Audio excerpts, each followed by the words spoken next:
이택수, 김주영의 여론 공장. 안녕하십니까. 네. 7월 4주차 여론 공장. 조금 전 뉴스 공장에 다녀오셨는데, 네, 제가 옷을 좀 갈아입었습니다. 오늘 보니까 제가 우산을 못 챙겨. 맨인 블랙이었는데 두 분 다. 오늘 옷을 못 챙겨서 물벼락을 맞아가지고 그래요. 제 머리도 대충 말리고. 네. 김어준 공장장 그리고 김주영 이사 두 분 다 검은색 옷 뭐 잘 어울리는 것 같아요. 두 분이. 예. 근데 뭐 애도 기간도 아니었는데 지난주에 이제 그게 아니라 그날 하필 그 블랙 셔츠가 세탁소에서 찾아가지고 다른 셔츠가 다 그렇죠. 김 공장장 이제 어머님께서 지난주에 이제 그 모시상 이후에 복귀해서 첫 방송했는데 저는 순간적으로 엄마 최근에, 안녕. 이 말씀이 너무 슬펐어요. 네. 그 멘트 때문에 많이 우셨다는 댓글을 봤는데 김어준 공장장이 이제 유튜브에도 공개가 됐는데 5년 전에 여동생이 갑자기 이제 세상을 뜨면서 많이 슬퍼했던 시기가 있었는데 그때 이제 화장하고 이제 잿가루가 있잖아요. 그다음에 입관할 때 머리카락을 좀 잘라가지고 항아리에 보관하고 있다 이런. 그래서 뭐 그걸 집에 두고 일부분이지만 좀 추모하고 있는 그런 이야기를 했었어요. 그러다가 이제 갑자기 또 갑자기는 아니죠. 어머니께서 이제 오랫동안 편찮으셔서 가장 사랑하는 어머님 또 여동생이 이제 세상을 떠나시게 됐는데 그래서 이제 뭐 그런 차원에서 검은색 옷을 계속 입고 있는 줄 알았죠. 전 그게 아니고 검은색이고 뒤에는 건색입니다. 그렇구나. 예. 아무튼 오늘 이제 흰색도 잘 어울리는 우리 김주영 이사. 그렇습니까? 네네. 거의 뭐 러닝 셔츠인데. 네. 그리고 이제 김주영 이사가 또 고맙게도 저보다 키가 월등히 큰데 오늘 또 의자를 살짝 낮춰줬습니다. 저 키를 또 맞추겠다고. 그게 아니라 대표님 그 허리를 좀 펴셔야지. 저 지금 허리 펴고 있습니다. 근데도 허리를 좀 펴지. 아니 제가 뭐 앉은 키도 크고 뭐 다리는 짧지만 꾸준한인지 모르겠는데 기럭지가 짧다 보니까 확실히.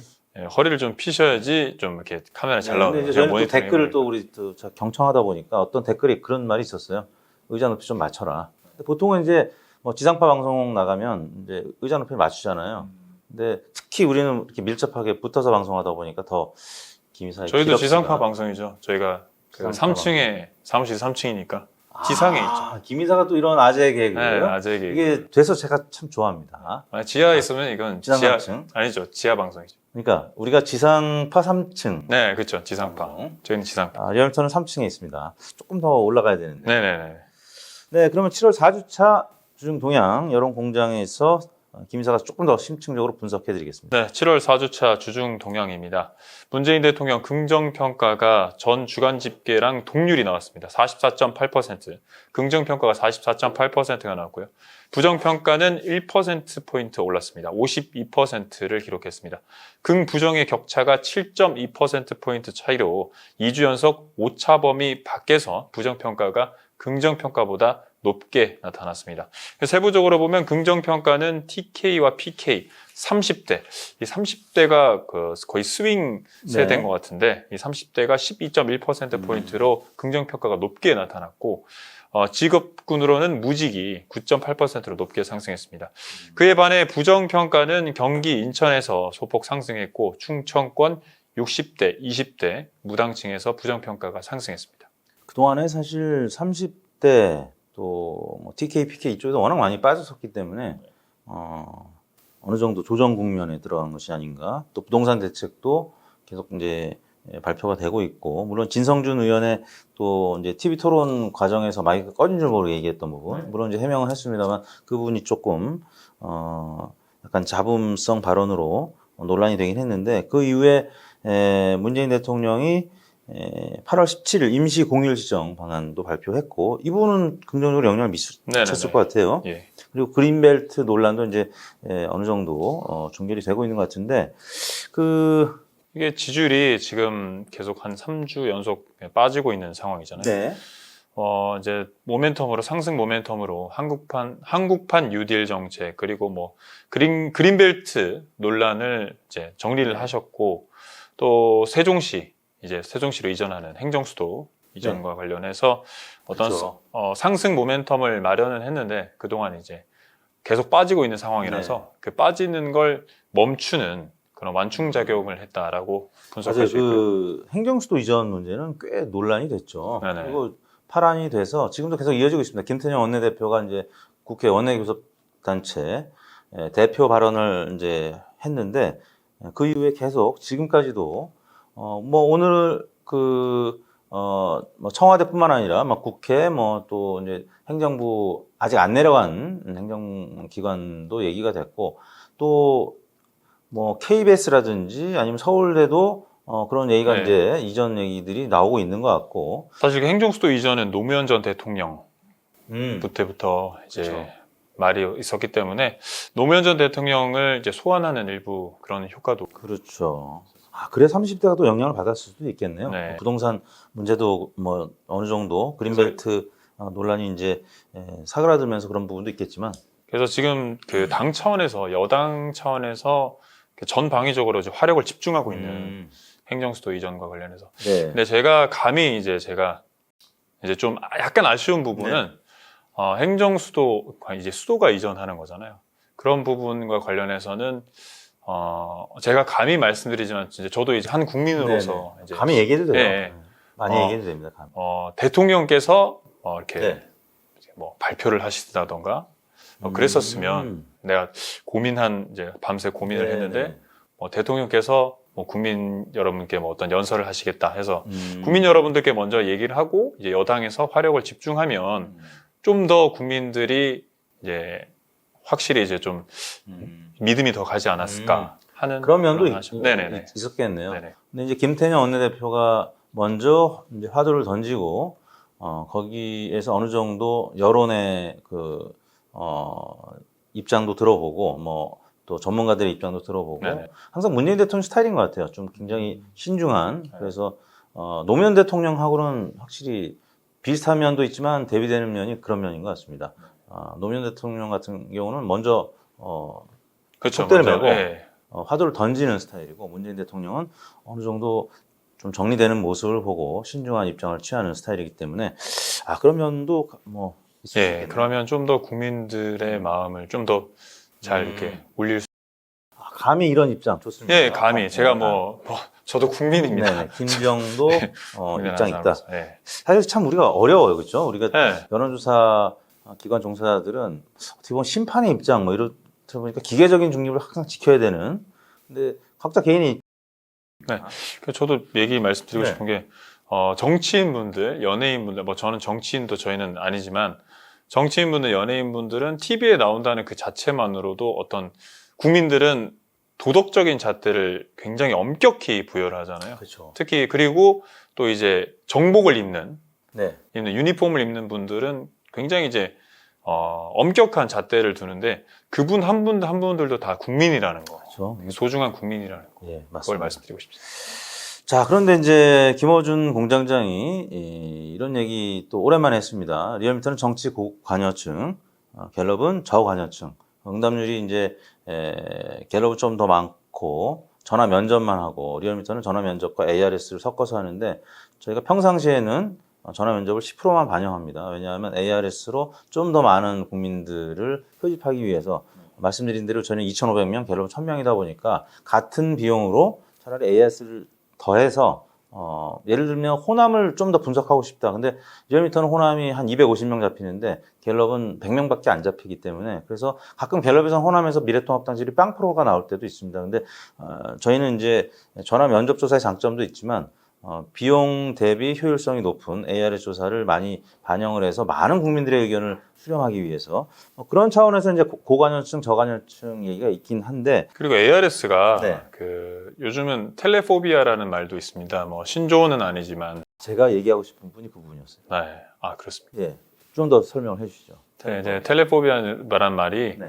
이제 상대방이 같은 인격체면 자신의 마음과 자신의 얘기를 솔직하게 얘기하지 않고 숨긴다.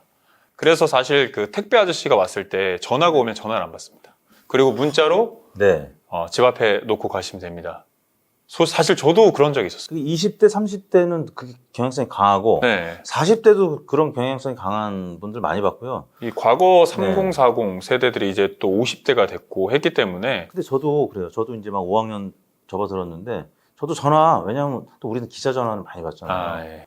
그러니까 이게 주차를 좀 빼달라는 전화인지 그쵸. 기자 전화인지 헷갈릴 때가 있는데 대부분 기자분들 전화거든요. 전화를 잘 못 받습니다. 한번 받으면 끊을 수가 없어요. 왜냐하면 10분, 20분 또 코멘트를 해달라고 네. 얘기하기 때문에 그러다 보니까 주로 텍스트로 예. 저도 그래요. 대표님 전화는 저도 뭐 안 받으시더라고요. 제 전화도 안 받으시더라고요. 근데 우리는 서로 방송할 아. 때가 많기 때문에 예. 좀 봐줘요. 아, 예. 아, 제가 감히 또. 네. 김선 이제 이런 식으로 이제 방송이나 공식적인 아니, 석상에서 굉장히 유튜브 가끔 채널 또 굉장히 좋습니다. 어필을 또 대표님께 하지 못한. 뭐 저도 선배한테 이제 대면 포비아가 네, 있어요. 이럴 때는 이제 바로 뭐 깨갱하는 겁니다. 아닌데 제가 깨갱하죠. 네. 아무튼 솔직한 답변을 ARS. 왜냐하면 누르는 방식이기 때문에 전화 면접 조사는 상대방한테 말로 얘기해야 되기 때문에 그래서 제가 이제 어제자 기준에서 일간 집계를 저희가 전화 면접과 ARS 같이 하잖아요. 근데 확실히 뚜렷하게 차이가 있습니다. 전화 면접은 확실히 야당 지지한다는 얘기를 잘 못해요. 왜냐하면 누르는 방식이 아니기 때문에 이 전화 면접은 저희도 똑같습니다. 갤럽이랑 한국 그 갤럽이랑 미래통합당 지지율이 리얼미터 전화 면접 조사의 경우에 한 15% 포인트 가량 차이가 납니다. 네. 갤럽이랑 똑같아요. 근데 ARS는 박빙으로 붙어 있죠. 저희가 이제 구라미터 제거기 3편을 통해서도 이 부분 자세히 설명을 해드릴 텐데 아무튼 그 텔레포비아. 네네. 텔레토비 우리 애들이 많이 봤었는데 텔레토비도 아마 알아요? 40, 30대 되시지 않았어요? 그러니까, 그분들도. 그분들이 네네. 이제 아무튼 이 솔직한 답변을 ARS는 더 한다라는 점이 사실 고관여 저관여보다 더 큰 이유입니다. 그래서 요즘 은행에 가셨을 때 비밀번호 버튼을 누르지 말로 합니까? 은행원 여러분들께서 항상 고객들한테 비밀번호 4자리 버튼으로 눌러주십시오. 이렇게 얘기하거든요. 이런 부분들 감안하셔서 좀 보시면 좋을 것 같고요. 정당 지지율 어땠습니까? 네, 정당 지지율, 민주당 지지율 올랐습니다. 2.3%포인트 상승한 37.6%가 나왔고요. 네. 한 주 만에 상승 반전했습니다. 4주 연속 30%대를 기록했고 대통령 지지율과 마찬가지로 30대 많이 올랐습니다. 14.7% 올랐고 70대 이상 진보층 결집이 두드러졌습니다. 4.6%포인트 상승했고 똑같이 무직에서도 상승했습니다. 자영업자 6.5%포인트 상승 이렇게 마감했습니다. 빠진 세대는 60대 그리고 가정주부, 노동직에서는 하락했습니다. 네, 통합당 1.6%포인트 상승한 32.6%가 나왔습니다. 2주 연속 상승하면서 마감을 했는데요. 경기, 인천 60대, 20대 노동직에서 상승했습니다. 학생에서도 상승을 했고요. 6.7%포인트 상승했습니다. 정의당 1.7%포인트 하락한 4.2%가 나왔고 열린민주당 0.7%포인트 하락한 3.9%, 국민의당 0.7%포인트 하락한 3.7%, 기타정당이 굉장히 당이 한 30여 개 있는데 0.2%포인트 하락한 2.5%, 무당층 0.7%포인트 하락한 15.4% 나왔습니다. 미래통합당이 그래도 오르긴 했는데 민주당이 조금 더 오르면서 지난주는 한 4%포인트 격차 확 줄었다가 네. 이번 주는 조금 더 벌어졌습니다. 오차 범위 내긴 하지만 살짝 벌어진. 그리고 미래통합당이 이 3월 3주차 조사 이후 최고치. 네. 저희가 창당 후 최고치라고 발표된 보도도 있었는데 다시 바로 잡아드리면 네, 바로 잡으면 네. 마스크 대란이 있었던 네네네. 3월 이후에 최고치를 기록했다. 아무튼 이 부분 때문에 지금 갤럽하고 리얼미터가 좀 격차가 있는데 사실 미래통합당 지지율은 선거 때 보면 실제 결과는 꼭 리얼미터뿐만 아니라 다른 조사기관들 다 합쳐서 ARS 조사가 조금 더 정확했어요. 리얼미터는 그래서 ARS하고 전화 면접을 같이 하긴 하지만 선거 때는 이제 예측함에 있어서 전화 면접을 조금 더 반영 비율을 높입니다. 근데 아무튼 ARS 조사가 무당층이 좀 적게 잡히고 야당들이 좀 많이 잡히는. 미래통합당뿐만 아니라 뭐 열린민주당이라든지 뭐 정의당, 국민의당도 마찬가지입니다. 이런 부분에 있어서 조사 방법별로 좀 차이가 있는데 선거 때는 확실히 ARS 조사가 조금 더 야당층을 잘 잡았고 지난 지방선거, 대선 다 그렇게 여실히 드러나서 뭐 예를 들자면 한국갤럽 조사에서 지난 서울시장 선거에서도 실제는 김문수 후보가 2등, 안철수 후보가 3등을 했는데 실제 리얼미터 조사 결과랑 비슷하게 나타났죠. 김문수 후보가 2위였고 안철수 후보가 3위. 리얼미터는 끝에 그렇게 계속 발표를 했습니다. 그런 부분을 참고하시면 될 것 같고요. 자, 이제 이슈 조사로 넘어갈까요? 이제 첫 번째는 수술실 CCTV 관련해서 조사를 네. 했던 것 같은데. 부산시에서 편도선 제거 수술을 받던 5살 남아가 숨진 그런 안타까운 일이 네. 있었는데 그 일 이후 이재명 경기도지사가 이제 제안을 했죠. 네. 수술실 CCTV 의무화에 대한 국민 여론을 물어봤습니다. 설치 찬성 73.8%, 네네. 설치 반대 10.9%가 났습니다. 네네. 이거는 전 연령대로 설치 찬성이 많았고 특히 30대와 40대 높은 비율로 나타났습니다. 이념 성향할 거 없이 설치 의무화해야 한다라는 여론이 압도적이었습니다. 설치 반대하는 분들이 오히려 10.9%로 어느 계층일까 좀 궁금했는데 아마 이제 의료계 종사자분들은 좀 불편할 수 있어요. 네, 이거는 의사분들, 예, 간호사분들. 굉장히 국민 여론이 커서 네. 저희가 뭐 어떤 계층을 말씀드리기에는 좀 조심스러운 부분이 있죠. 또 한편으로는 이제 사생활, 프라이버시를 굉장히 중요하게 생각하는 분들 네, 계시거든요. 설치 반대하는 분들 의견도 굉장히 존중받아야 할 부분이니까. 예. 근데 설치 찬성 의견이 이제 워낙 의료 소송 과정에서는 환자 가족분들, 피해자 환자 가족분들이 사실 입증하기 굉장히 어렵습니다. 입증 책임을 이제 피해자들한테 묻기 때문에. 근데 병원의 CCTV나 이런 통제는 다 병원에서 의사분들 혹은 관계자분들이 하기 때문에 이런 부분은 설치 찬성 쪽이 조금 더 높게 나타나고 있는 것 같습니다. 최대한 부작용이라든지 이런 부분들 좀 가려가면서 환자의 치부 같은 경우는 좀 잘 가려야 되겠죠. 그리고 의사 또 간호사들의 또 프라이버시를 존중하는 선에서 좀 찍는 이건 부분은 좀 좀 뭔가 필요할 것 같아요. 조율. 근데 환자 사실 이제 그 네. 수술 부위 딱 그 집중 부위는 아. 좀 해야 되지 않을까요? 네, 그리고 근데 또 누가 나의 그 집도한 수술을 보고 있다 그러면 또 긴장돼서 또 그럴 수도 있고, 수도 예, 뭐 여러 있는데. 가지 제가 이 조사 결과를 이제 분석해 보니까 네. 솔직히 저도 다 그렇지만 설치 반대하는 분들의 의견도 근데 요즘에는 경찰 검찰 조사도 다 녹화잖아요. 그러니까 이것도 환자가 동의하면 녹화하는 게 어떨까 싶은데. 네네네 예. 맞습니다. 저는 이제 내일 마포경찰서 진흥팀에 출두합니다. 이 뉴스공장에 3월 25일 날 선거 분석을 했는데 그날 방송 같이 한 박시영 대표, 네. 또 김어준 공장장이 미래통합당에서 고소를 해서 강남 갑 지역을 저희가 분석을 했는데 별 내용은 아니었습니다. 박빙 승부가 예상된다. 이런 내용이 주된 내용이었고 당시에 이제 김종인 위원장이 선임되기 전이었는데요. 그때 태구민 후보한테 좀 좋지 않은 얘기들을 남겨서 그 얘기하다가 근데 아무튼 요즘 다 찍거든요. 네. 조사 내용을 다 찍기 때문에 과도한 조사 이런 게 많이 없어졌습니다. 잘못되는 부작용들. 그런 차원에서 수술 CCTV도 그렇지 않을까 싶은데 여러분들 걱정하지 마십시오. 조사 저희가 잘 받고 오면 워낙 흔한 일이기 때문에. 근데 아무도 걱정 안 하실 것 같아요. 그래요? 네, 너무 이 일이 비일비재해요. 네, 그렇죠. 안 그래도 제가 두부 사놨습니다. 그렇습니까? 네네. 저 내일 조사 끝나고 오면 네네. 두부를. 두부에 김치에 네, 막걸리. 네, 좋습니다. 내일도 비가 올 거니까.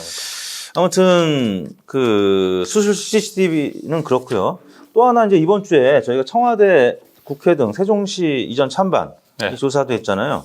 네, 이 부분 관련해서 또 소개를 간략하게 좀 해주시죠. 네, 이거 오마이뉴스 의뢰로 네. 저희가 화요일 날 발표한 건데요.